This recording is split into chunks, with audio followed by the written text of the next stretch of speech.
3, 2, 1, and action.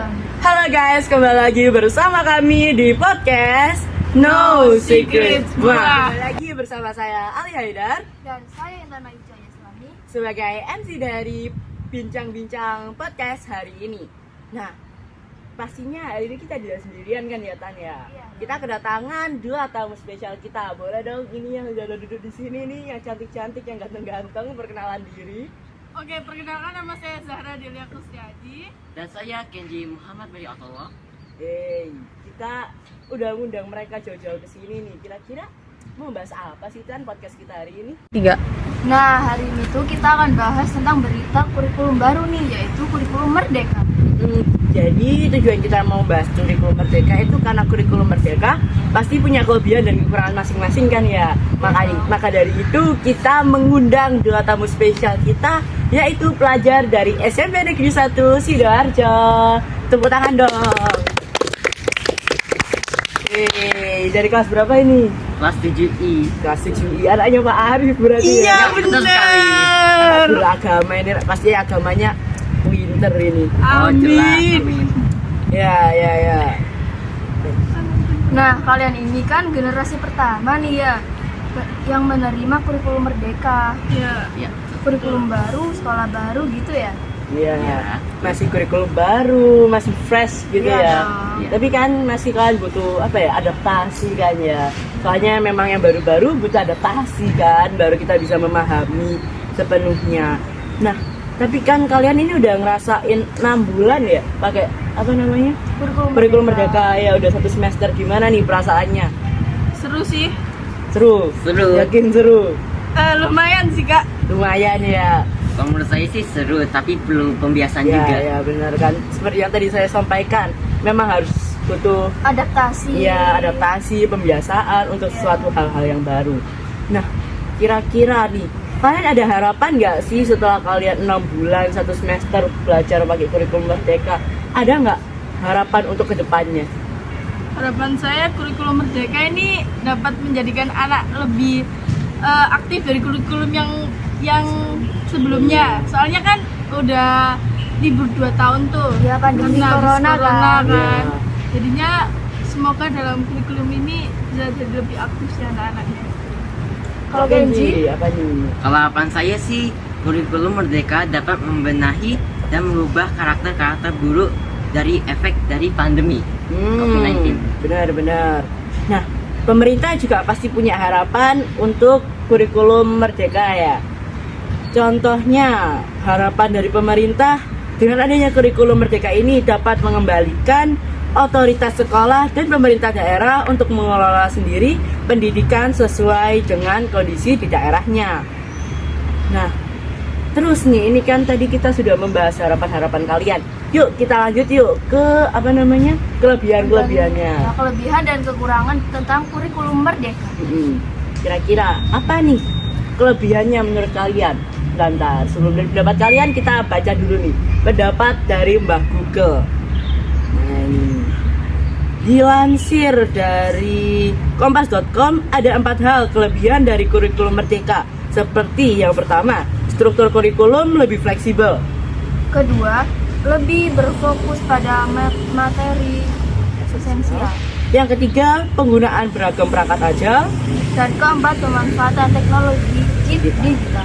Nah, kalau menurut kalian nih, apa sih kelebihan kurikulum Merdeka? Mungkin dari Zara dulu deh, boleh. Kelebihannya ya, apa ya? Oh, ini menurut saya kurikulum Merdeka ini lebih terbuka untuk pelajar dan juga pelajar dapat lebih bebas dan lebih terbuka.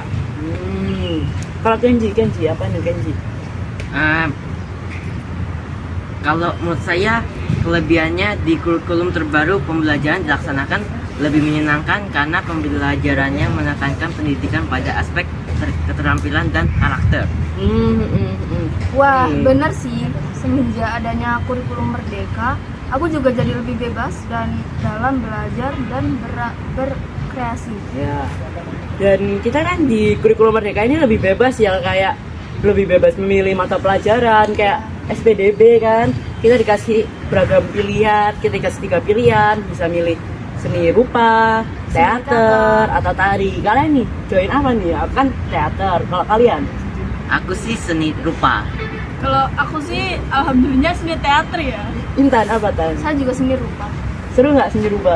Seru Seru banget sih. dong. Seru ya, gambar-gambar gitu ya. Iya. Iya dong. Nggak kayak teater ya, Dar ya.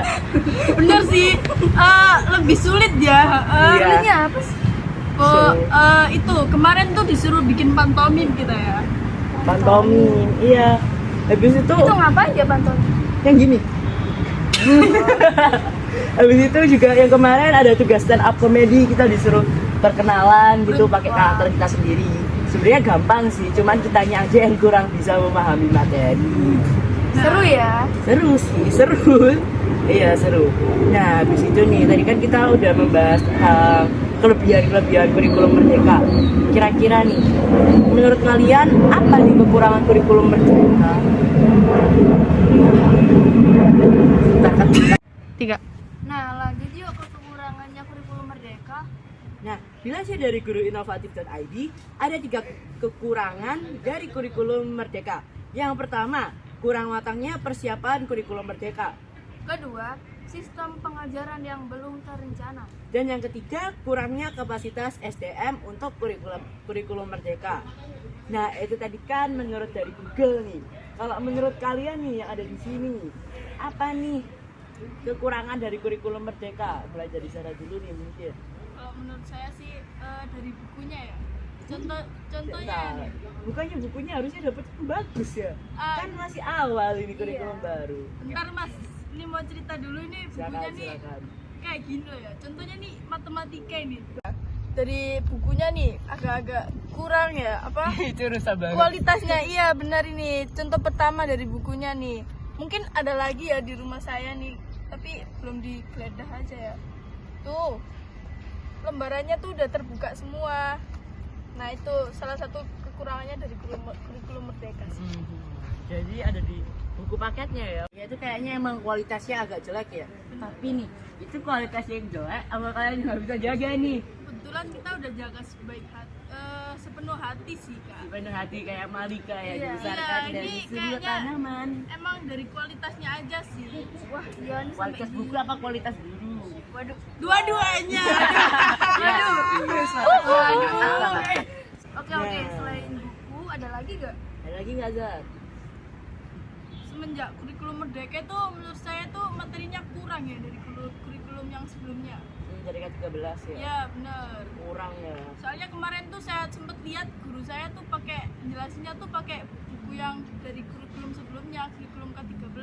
Iya, buku paketnya juga kayaknya lebih lengkap yang K13 ya daripada Benar. yang kurikulum merdeka. Ya yang mereka kasihin apa namanya materinya kurikulum merdeka, yang mereka ujikan kurikulum K13 kayaknya ya. Agak berbeda dari buku paketnya. Nah, itu tadi pendapat dari Sarah. Kalau pendapat dari Kenji nih, apa nih? Kalau menurutku kekurangannya itu perbedaan pelajaran antara yang dulu dan sekarang. Iya, gara-gara online ya mungkin jadi kurang memahami sama kurang bedanya kurikulum 13 sama kurikulum merdeka yang sekarang ya. Ya. Ya itu memang jadi agak kesusahan sih. Nah, itu guys podcast kita hari ini tentang kurikulum merdeka. Kesimpulan yang bisa kita ambil dari podcast kali ini adalah setiap kurikulum memiliki kelebihan dan kekurangan masing-masing. Tapi kita harus tetap rajin belajar, mau itu kurikulumnya bagus, kurikulumnya buruk, tetaplah mendirikan semangat untuk belajar. Baiklah, maaf jika ada salah kata dan kurang sempurna karena kesempurnaan hanya milik Tuhan. Cuci tangan sampai bersih. Sekian dan terima kasih. Kami para MC dan seluruh kru yang bertugas di belakang kamera izin pamit undur diri. Wassalamualaikum warahmatullahi wabarakatuh.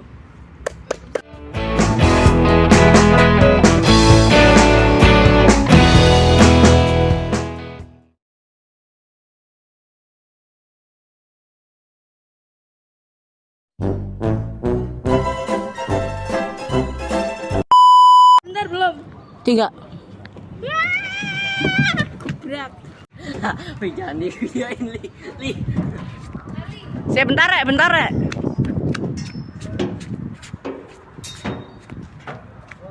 Dari bawah aja. Sinematik. One and cucuan action gitu langsung. Ya, ayo. Oke, besok nanti. 3. Nah, lanjut yuk ke kekurangan Aduh, kan. Kali ini nih, kira-kira Belum, Li. Itu, Li. belum ya?